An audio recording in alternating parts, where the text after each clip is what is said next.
All right, welcome everyone. We're Semblance of Sanity. I'm Caleb. I'm Jacob. And we're here for Mushoku Tensei, Season 1, Episode 19. The Roxy episode. Yep. And the previous one was really, really good and really heartfelt. And yeah, just a nice little reminder that her story will continue in a completely different area of the world. Yep. But hey, okay. I do not understand how each episode of this show can blow me away so much. Like it's unreal. There's always a little something. Yeah, there's always a little something, and it's never exactly what we would expect. Yeah. And yet we're always like, oh, yes, that's just what we needed. Sometimes it's a heartfelt backstory bit with a lot of emotion and like a visual representation of someone's, inability to speak in the way that others do. And sometimes it's just a loaf of bread being torn apart in a very Sakuga way. Yeah. Like this show is just something else. It really is. I personally would love to go back to Rudy and Company and see a little bit of the ways in which the continent that he's kind of home to has changed and see what's going on there. So, yeah. Oh, without further ado, let's get into this. Oh, back here. Okay. All right.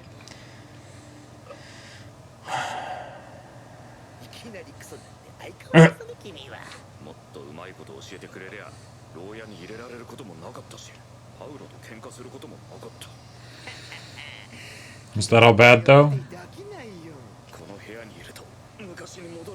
Oh.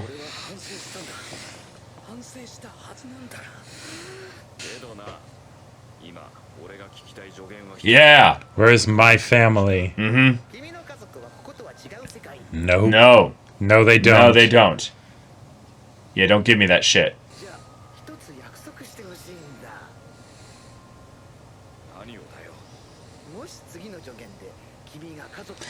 You'll do something for me. Oh, yeah.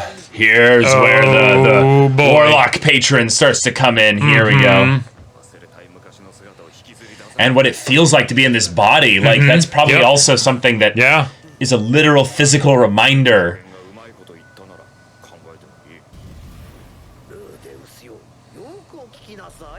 Okay.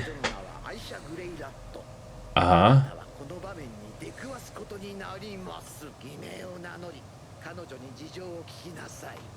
Okay.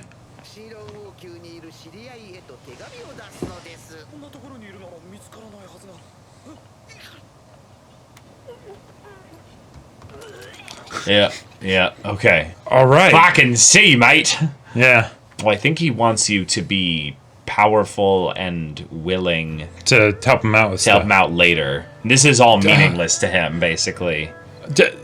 But I think it's also... Yeah, I know, dude. I know. It's so fucking amazing. Like it's a painting. And the music and everything, like...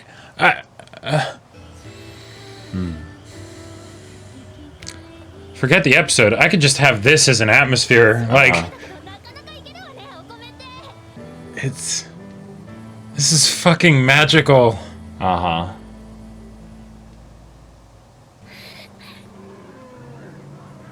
Oh. Eris is like, what the fuck is all this? This is so cool.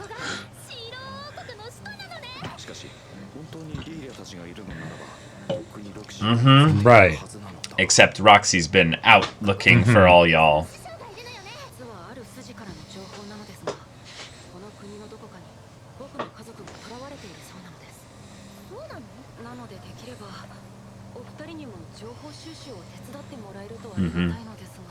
Give them their descriptions as well, so you can they can keep their eyes out for them too. Yeah.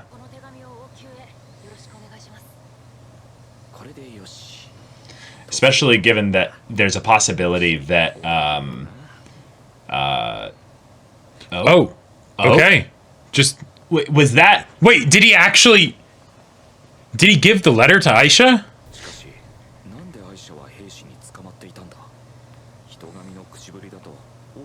So is he causing this instance here? But it wouldn't actually be her because he saw her in the vision, so he would know what she looks like. Unless he wasn't thinking that he would see her here, so he's being kind of blasé about it. I wouldn't notice him, yeah. Yeah. God, so he's causing this, yeah. By leading her through here. Oh, shit. Oh my god. Wow. Yep. Yep. The place where it happens?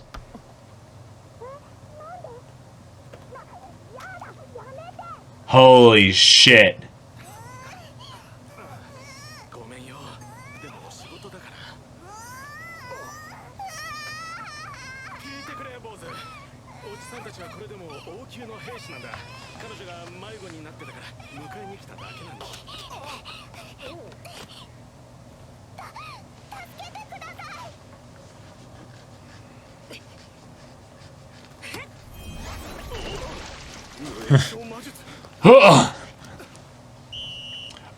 Oh, shit! Oh, no! Guards in this city are smart! Yeah! Alright, do the brick thing. Right. And raise them up to the roof. Go. Yep. Nice! Nice!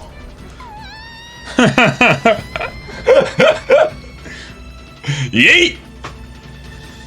Well, Shit. I guess we did our best. And Featherfall. Yeah, she has no idea who Rudeus is, of course. Right.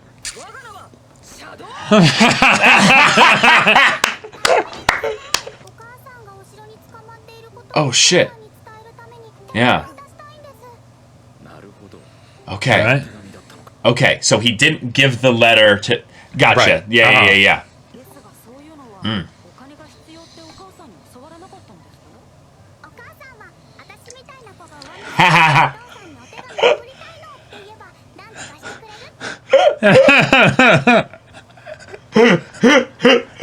That's great. That's wonderful, yep.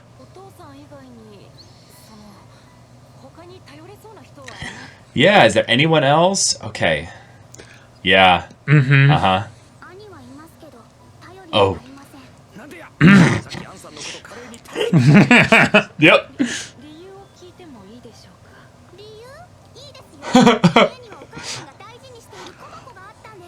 Oh. Oh.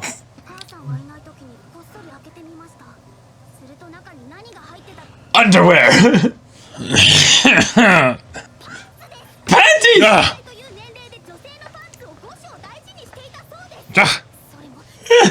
Utterly undependable. By my calculations. Wait. What if she's also from like a nut? Oh my gosh. I surrender the word. Oh my god.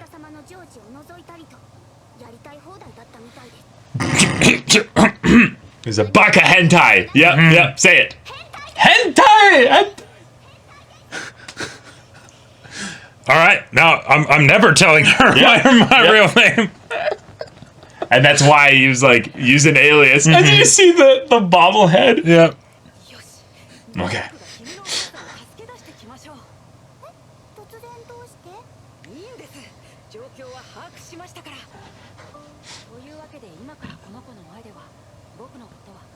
Cool. So he's not keeping any secrets, but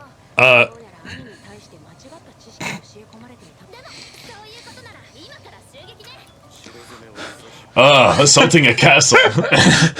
Have fun storming the castle. Yeah. Wait.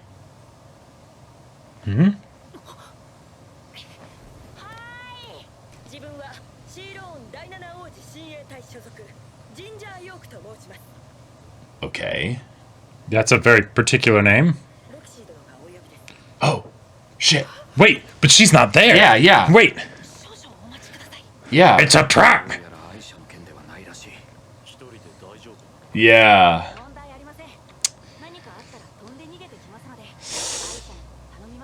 Okay.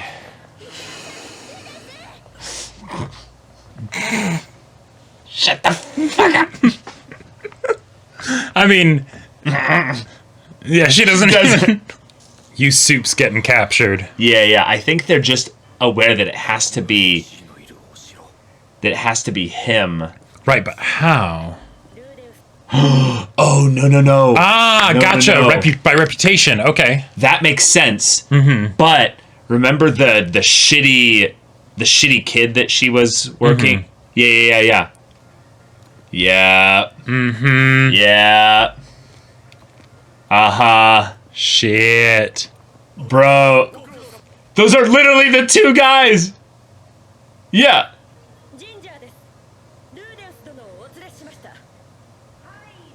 Yeah, it's the shitty kid. Yeah. Oh God. And now who's that on the floor? That. Oh, Jesus. I think that's Lilia.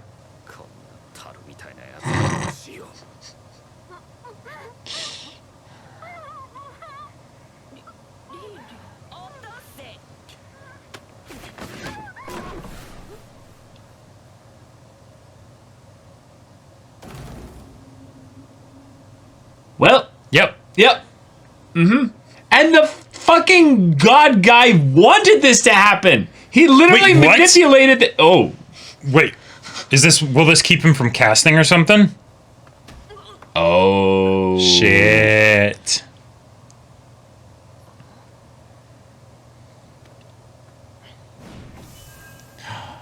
Immediately dispelled. Oh. So you're the bait for Roxy. Gotcha. Of course you are.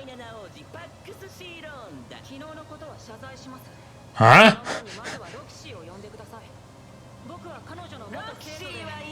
Yeah. And that's why you needed to send her the letter. You didn't send her the letter yet. No. The letter was what brought... Oh, gotcha. Yeah. All right, right. Yeah. Well done, Rudeus. Yes. Yep. Yeah, exactly.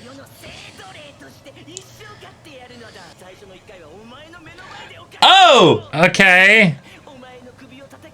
He was gonna ask you a question.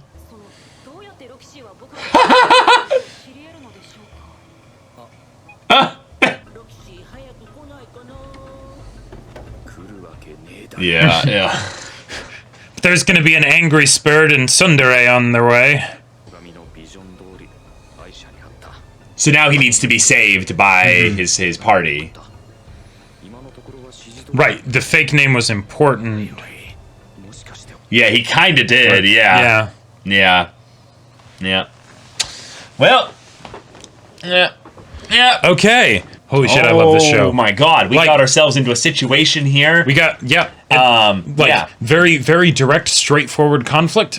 Love it. We haven't had too much of that. Yep. Aisha and Lilia, they're here. Okay, cool. Rudeus is captured. The man god kind of manipulated this incident a bit to make sure that he would be brought to this place, and thus, it feels a little bit like over the top, I would say. It does feel a bit over the top, but so there were a lot of things that we got this episode, even though this episode was also a setup episode. Right. First thing I want to just say though, just in case I forget, the opening sequences for this show, holy shit, they're really good. They never cease to blow me away. Like I've never been so excited to not have like a traditional OP for a show. Same. And just get atmospheric shots with some amazing music as they travel through the countryside.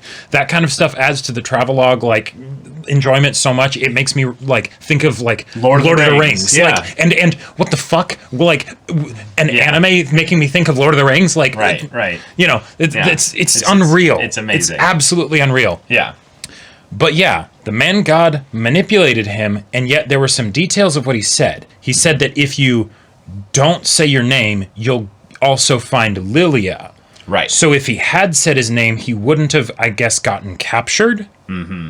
So, okay, that's interesting. Well, yeah, I think the main point of that is that he would have been put into a situation where, and this is maybe a bit of a worrisome thing, I think if they had assaulted the castle through the way that they were typically thinking of doing this, I haven't assaulted the castle, Lilia could have died. Right. And there's a possibility that the man god is really, really seeing the value in having as many people next to and close to Rudeus as possible, because I feel like the way this is going is that the man god is not actually that keen on really the details of how this all goes for Rudeus in the short term, but he's more thinking, okay, the more people Rudeus has influence over, the more influence I have through manipulating Rudeus in the future. Yep. So I want him to get stronger. I want him to have more trust in me, yes, and I want him to also have more people that are connected to him.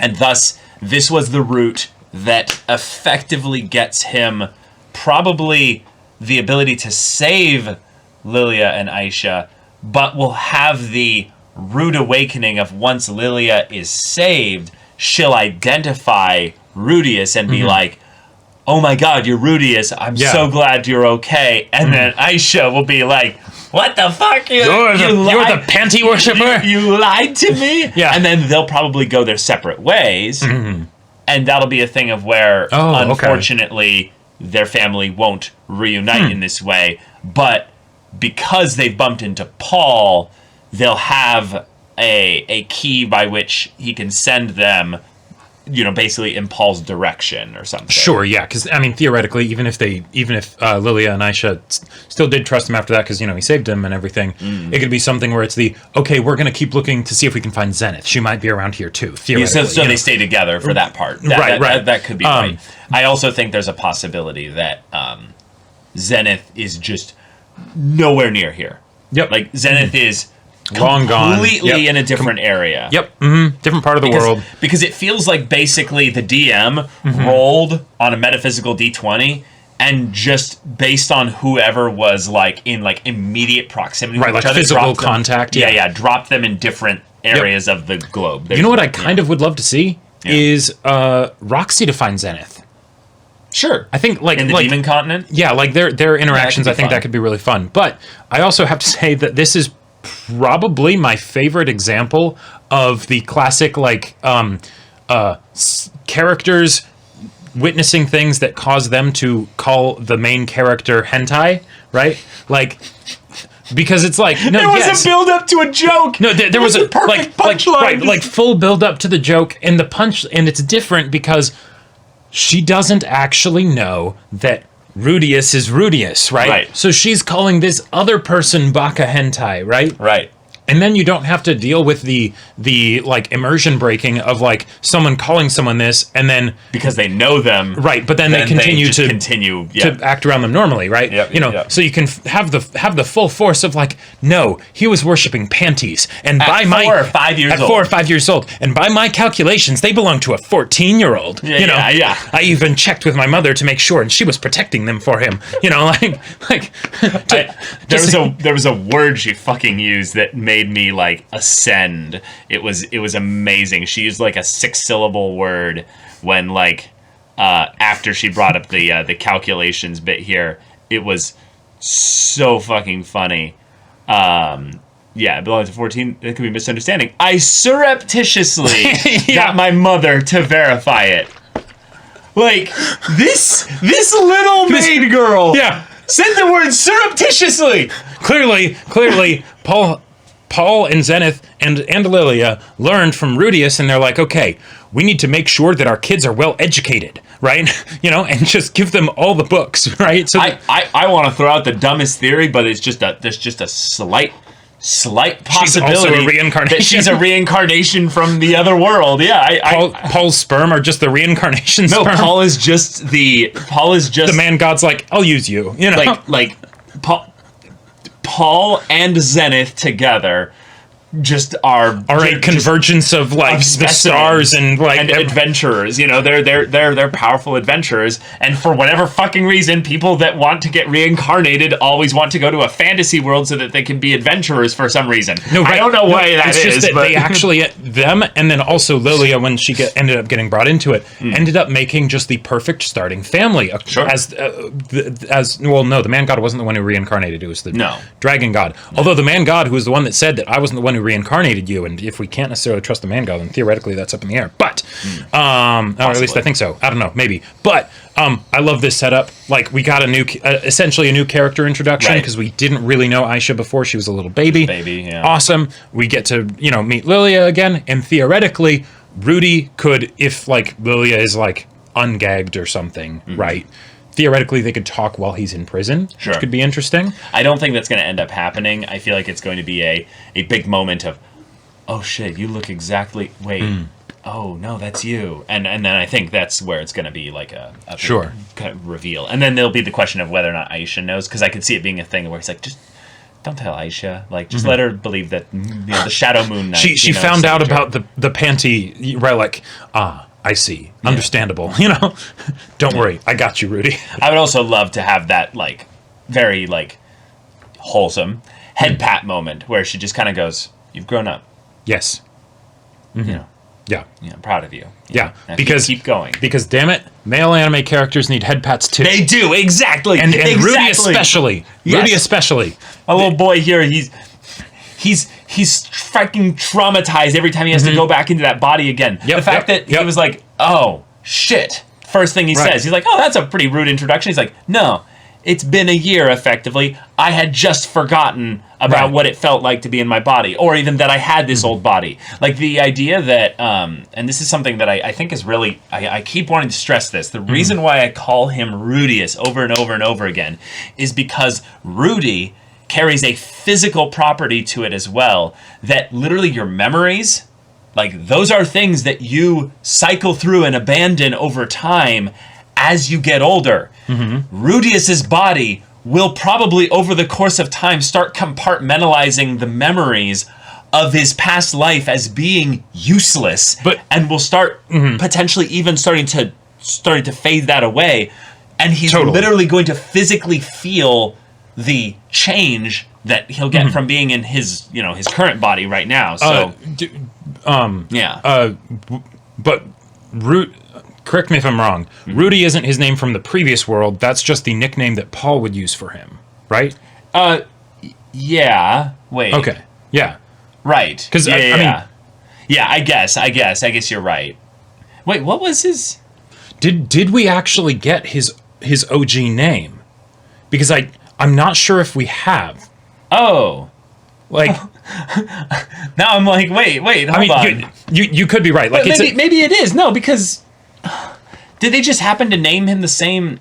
Right. Like, I have to go back and check the episode. I completely forgot. I've always assumed, I think, at this point, that Rudy is his actual like human. Right. Like, it's just a fun coincidence that he ends up getting called Rudeus in the fantastical world. But, right, and that's why I think I've been calling him. But Rudeus, regardless, he is a new person now, right? Yeah. The person that he was back then almost don't exist, and having it called up like this, it's kind of like cruel. Like, it totally is. Yep. And also, I loved the fact that he's like, "Where's my family?"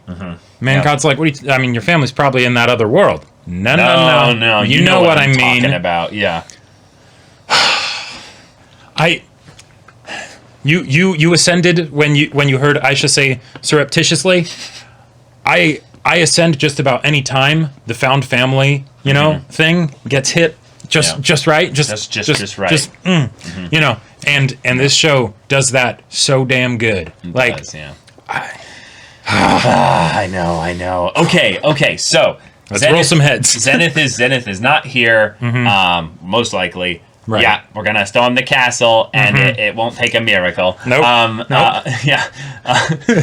We saw the poor guards have to deal with just Rudeus and having magic. Yeah. What is it gonna be when two, like high level fighters show up with their personalities. Open the gate, or give us the gate key. I have no gate key. I should just turn to Richard. Tear his arms off. Oh, you mean this gate key? Yeah. I can't wait.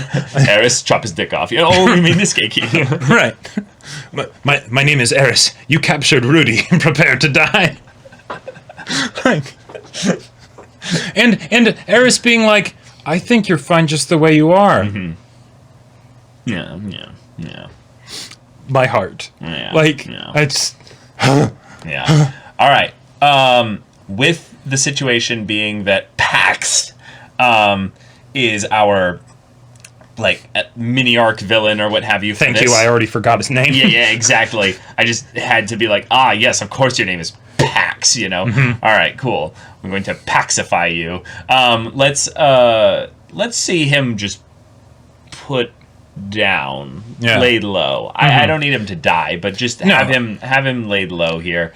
I kind of pity the kid in that it seems like he's in a situation where he has to rule this nation at his age. Where are his parents? Are they dead or what? You know, like... Yeah, who knows? Yep. I mean, there was a catastrophic event that happened recently, so who's to say that, you know, maybe they got yeeted somewhere. Sure. Now, okay, given that this is where we're at here, I still question the validity of Man God's manipulations here. I feel like there was maybe a better way to do this, but maybe he is trying to help him in the short term, like a lot, and he's just also trying to find the most entertaining way to do it. Yeah, because the thing is, he said to him, based on this, if this goes well, trust me more on the next one. Yeah. Given that it doesn't seem to be going well, what that seems to be more reinforcing is that either this is going to go so well in the end, like that you're going to be thanking me that I had this happen, and or I don't want you to trust me. I want you to blindly trust me. Yeah. I want it to be something where even if you're getting captured, you're thinking like death is a second away. You're like, no, I've got this. No, man, God told me to be here. It's fine. You know. Like I don't like that. It's something where I love like it at all. I love that Rudy is like questioning the man God, and he's like, okay, I don't know if I can necessarily trust him. I don't know who I necessarily want to tell about him. You know, nobody. But like, as far as like potential future conflicts, right? I mean, I don't trust that man God as far as I think Aisha can throw him. You know, so. Yeah, I think at this point. The man God has two weaknesses. Okay. And I see him as actually a legitimate, like, bigger threat in this regard here. He desires entertainment, which is why he's doing this probably in some level, like at all. But there's probably other things that he wants as well. Right. But I think he also probably can't discern Rudeus' thoughts. This is a weird kind of angle to go on this, but I think there's a possibility. That we are given that we have all these like power rankings of all these different things and stuff like this. I think this man God was actually a person. Like I think I would not be surprised. Like, at some point was because. There's too many things about their personality and their things that seem to be correlating back to the things that make Rudeus still like a human from Earth. Well, and any time you get into a fantastical pantheon, then that raises questions because you know if it's a monotheistic thing, then it's like, okay, the god is just the entity that came before everything else, right? If you're talking about a pantheon, then there's an order. There's an order. There's a pecking order. There's a group of them. That means, you know, some of them would have probably come before the others, unless they all just came into being at the same time or whatever, right? So, you know, what's below that, right? And then how do gods come about, right? Yeah.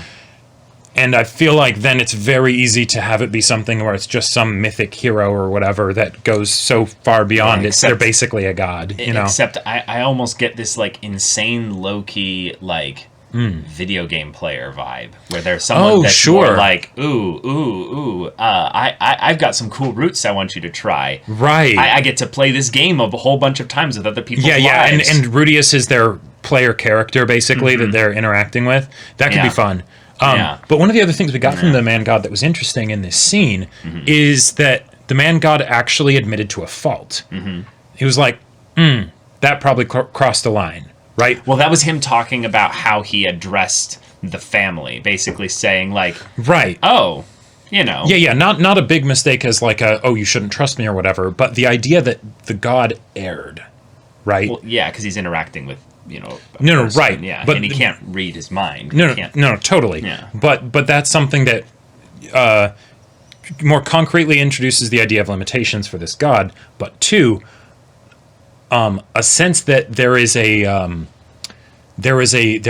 code of ethics that this god has to some extent, even if it's just understanding that Rudy wouldn't like that and it's ineffective for manipulating him. Yeah, I actually feel like it's 100% that. I feel like it's this thing of where he's like, oh shit, I just lost affection points with Rudy for doing that. Sure. It gives me way more the vibe of this guy is literally looking at things at such a scale that he does not care about Rudeus' thoughts or feelings or what have you. Yeah. And he could tell right then and there that he lost this. The relationship was weakened by his statements there. And he's like, oh, that was over the line. And then he just continues flippantly into the next bit as if it's not really a big deal. Which shows to me, run the fuck away from this guy. Like, do not give him anything more than what he's willing to give you. Keep trading up with this guy and you'll win. Yeah, be very cautious about listening to everything he says. Right, because the vibe that he was getting with his sort of like flippant nature and stuff is the kind of like scary aspects of like traditional fae that I would think of, right? Yes, but absolutely. But with that, it's oftentimes done as something where the concept of the mores that humans and other creatures possess are so alien to them that they just don't get it, right? And then that's where some of the like I'm in danger kind of feelings can come from. But the fact that he understood that's either a good thing and that he might potentially be respecting Rudy, or something even worse, and that he's going to be a lot better at manipulating you, and it's going to be harder for you to necessarily see when he's doing it. I think the problem right now is that he's doing an exceptionally good job at manipulating Rudy, but in some ways he's manipulating things beyond Rudy. He's going to the point where Rudy is now potentially about to overturn an entire kingdom. Exactly. And that's the kind of thing that could have far-reaching consequences, is that go way beyond what needs to actually be done here in order for Rudeus to save his family.